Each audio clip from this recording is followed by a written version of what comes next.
சிவாய நம. திருச்சிற்றம்பலம். அகில உலகத்தை படைச்ச ஈசனே கண்ணீர் விட்டு அழுகிறாருங்க. ஏன் தெரியல, ஏன் தெரியுமாங்க?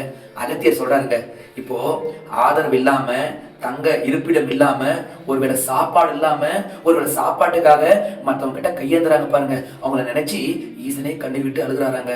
யாராச்சும் உதவ மாட்டாங்களா? ஏன் நம்மளை வணங்குற அன்பர்கள் கூட யாராச்சும் உதவ மாட்டாங்களா அப்படின்னு கண்ணீர் மல்கிறாருங்க.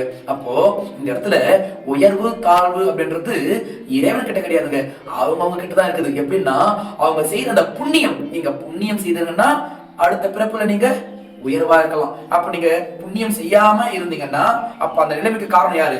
நம்ம தாங்க.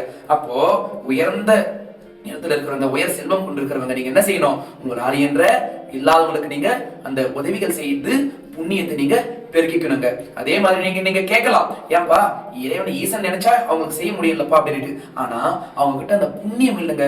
அப்போ இறைவனை வணங்குற அன்பர்கள் நீங்க என்ன செய்யணும்? இறைவனை மட்டும் வணங்காம உங்களால் என்ற அந்த தான தர்மங்களும் நீங்க செய்யணும். என்கிட்ட தான தர்மம் செய்யறதுக்கு எதுவுமே இல்லைங்க, எந்த ஒரு பொருளாதாரமே இல்லைங்க, பரவாயில்ல. நீங்க என்ன செய்யணும்னா, தான தர்மம் செய்யற அன்பர்கள் இருக்காங்க பாருங்க, அவங்களுக்கு நீங்க உதவியா இருக்கணும், ஒரு ஊன்றுகோல் மாதிரி இருக்கணும். அப்போ உங்களுக்கு அந்த புண்ணியமும் வந்து சேரும், ஈசனும் மன மகிழ்வாருங்க. உங்ககிட்ட அந்த பொருளாதாரம் இல்லைன்னா கூட ஒரு உதவியா இருந்து அவங்களுக்கு கூட ஏதாவது உதவி செய்யறாங்க பாருங்க அப்படின்ட்டு ஈசனே மனம் மகிழ்வாருங்க. உங்களுக்கும் அந்த பொருளாதாரத்தை ஈசன் ஏதோ ஒரு விதத்துல கொடுப்பாருங்க. அதனால நீங்க என்ன செய்யணும்?